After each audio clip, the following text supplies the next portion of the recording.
어, 24년 올해 제가 그 약속의 말씀으로 뽑은 게 시편 119편 165절 주의 법을 사랑하는 자에게는 큰 평안이 있으니 그들에게 장애물이 없으리이다 였습니다. 그래서 이 말씀이 어떤 내용을 가지고 있을까를 이제 보통 성경책에 보면 어디서부터 어디까지 한 부분인지 나오잖아요. 그래서 그 부분이 이제 161절부터 168절까지여서 오늘 본문으로 잡았습니다. 본문에서의 하나님은 어떤 분인가를 봤을 때, 이 119편이 그 성경 아래에 있는 주석에 의하면, 약간, 이걸 지은 저자가 이제 포로기 이후에 모범적인 신앙생활을 지닌 이스라엘 백성이었을 것이다라고 적혀 있더라고요. 그래서 그것을 가지고 이제 본문을 봤을 때도 이 저자가 좀 약간 고난 가운데서도 계속 하나님을 붙잡고 지내는 모습들이 119편 안에 많이 보이더라고요. 그래서 이제 제가 봤을 때 하나님 어떤 분인가 했을 때 뭔가 내가 붙잡을 수 있는 최전방의 구원자라고는 생각이 들었습니다. 이제 119편 저자는 포로기 이후에 이스라엘 백성인데 그는 이제 힘든 상황에서도 주님을 놓지 않으려고 애쓰는 삶을 살고 있는 사람 같았어요. 그리고 힘든 상황 속에서도 주님의 말씀을 따르고 지키려고 한 모습이 보이는 그 119편이었고요. 그래서 이제 제게 하나님이 무슨 말씀 하신가 이 본문을 가지고 그냥 딱 정말 이 구절만 보았을 때는 주님의 법을 사랑하는 자에게는 큰 평안이 있으니 그들에게 장애물이 없으리이다 라는 구절인데 이 사람의 상황은 하나님을 정말 믿고 있지만 그렇게 평안하지 않은 않는 모습들이 이제 보이더라고요. 그래서 그러면은 이 말씀을 나한테 하나님의 말씀을 잘 붙들으면 내가 너를 이제 평안하게 해주겠다. 약간 이런 든든한 느낌이라고 생각했는데 읽으면 읽을수록 이거 쓴 사람은 힘든 상황 가운데서 있고 그러면은 나도 힘들지만 하나님 이제 법을 잡고 살아가라는 건가? 하면서 계속 이제 생각하면서 이제 이번 본문을 묵상하게 되었는데요. 그냥 처음에 딱 느꼈던 건 주의 법을 사랑하는 자에게는 이어서 나는 과연 하나님의 그 법을 사랑하고 있는가라는 생각이 들더라고요. 그래서 힘들 때 이제 저자처럼 더 하나님 앞에 나아가고 찬양하고 붙들고 있나 이런 생각이 들었어요. 이 사람은 힘들어도 이제 본문에서처럼 하나님의 말씀, 주님의 말씀을 즐거워하고 주의 율법을 사랑하고 내가 하루 7번씩 주를 찬양한다고 하는데 나는 하루 7번씩 찬양을 하고 하나님을 정말 계속 그 삶 가운데서 힘들 때마다 떠올리고 있나 라는 모습을 이제 뒤돌아보게 되었고요.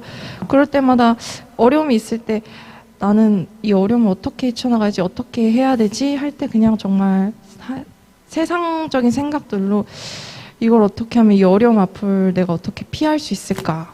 내가 이걸 어떻게 이 어려움을 안 마주칠 수 있을까? 이런 생각들을 하는데 그 삶 가운데서 그렇게 하나님을 많이 생각하지 않고 있구나라는 모습을 이제 되돌아보면서 난 너무나도 좀 작고 교만한 자구나. 힘들 때 이제 하나님의 말씀을 붙잡지 못하고 평안할 때도 그렇다고 평안할 때도 하나님의 말씀을 붙잡는 게 아니라 하나님의 말씀을 따르지 못하고 올바르게 행하지 못하는 모습들이 보이는 걸 되돌아보았습니다. 그리고 저자는 고난 중에서도 하나님의 법을 사랑하고 거짓을 미워하였는데 119편을 보면 모든 상황 속에서 얼마나 하나님을 바라보는지를 알 수 있었고요. 165절은 하나님의 법을 사랑하는 자에게 큰 평안이 있으니 그들에게 장애물이 없으리라고 한다. 하지만 저자는 힘든 상황 속에서 있고 그걸 보면서 주님의 법을 사랑하는 사람한테도 이제 장애물은 있으나 그 큰 평안이 있기에 그 장애물을 넘어갈 수 있는 게 아닐까. 장애물이 있지만 그 장애물을 넘어갈 수 있는 힘을 하나님이 그들에게 주신 게 아닐까라는 생각을 하게 되었습니다. 그러면서 이제 본문의 주님은 좀 저한테 반성하게 하는, 고난 가운데서도 저 사람을 저렇게 하나님을 붙들고 있는데 나는 뭐 옥에 갇혀 있는 것도 아니고 하는데 왜 하나님의 말씀을 붙잡고 살아가지 못할까라는 생각을 하게 됐어요. 그래서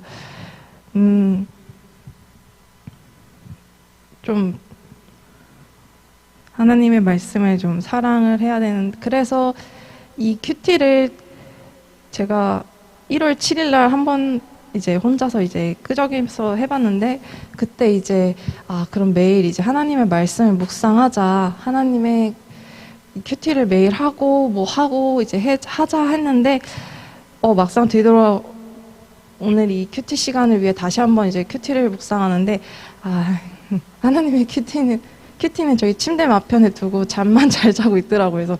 그래서 그 큐티 책을 펴본 지가 정말 딱 초에만 펴고 그 후에는 이제 열리지 못한 책이었는데, 그런 걸 보면서 정말 나는 작구나. 내가 계획한 거 이게 뭐 어려운 것도 아니고 무슨 에베레스트를 등산하는 것도 아니고 그냥 내 옆에 있는 큐티 책을 펼쳐서 생각하고 묵상하는 건데 그 짧은 그 순간도 나는 해내지 못하는구나. 그래서 참 게으르다는 생각을 했습니다.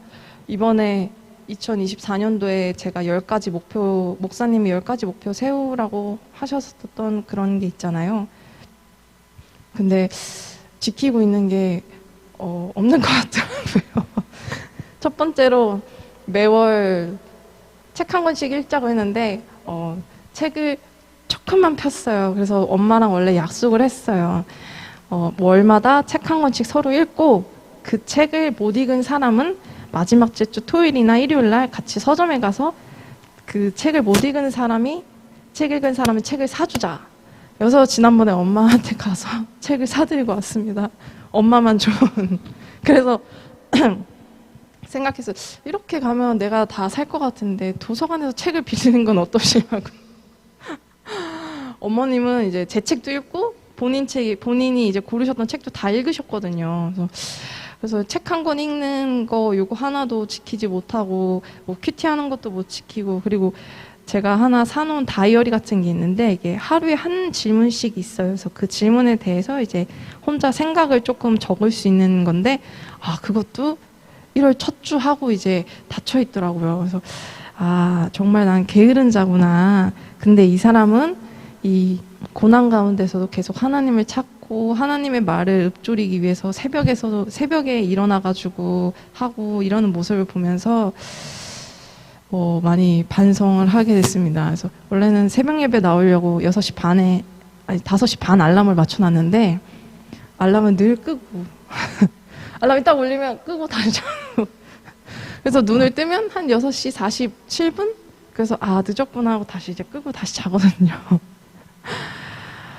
그런 걸 보면서 이 사람은 일어나서 하는데 나는 왜 알람을 끄고 다시 잘까? 그래서 엄마가 저한테 얘기해요. 너 그 알람에 일어나서 아무것도 안 하는데 왜 그 알람을 맞췄냐? 엄마는 이제 쫑긋하고 깨시니까 알람 소리 때문에. 그래서 알람 좀 없애든가.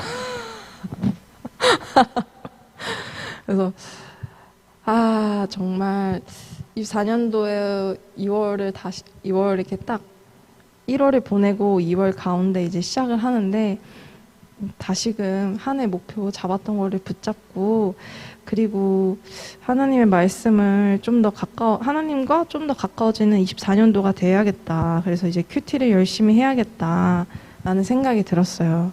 그리고 하나님 앞에 부끄럽지 않은 사람이 돼야겠다라는 생각이 들었습니다. 그래서 오늘 목사님이 했던 것처럼 내 신앙의 한계를 극복하라고 했던 것처럼 제 안에 이제 큐티를 못하고 있는 그 한계를 넘어서 올해는 그래도 제 큐티 책이 100지가 아니라 늘 하나씩 가져가면 100지가 있거든요. 초에 조금만 하고 그 100지가 아니라 그 큐티 책이 진짜 새까매질 대로 묵상을 할 수 있는 24년도가 됐으면 좋겠다 생각하면서 다짐을 하였습니다. 감사합니다.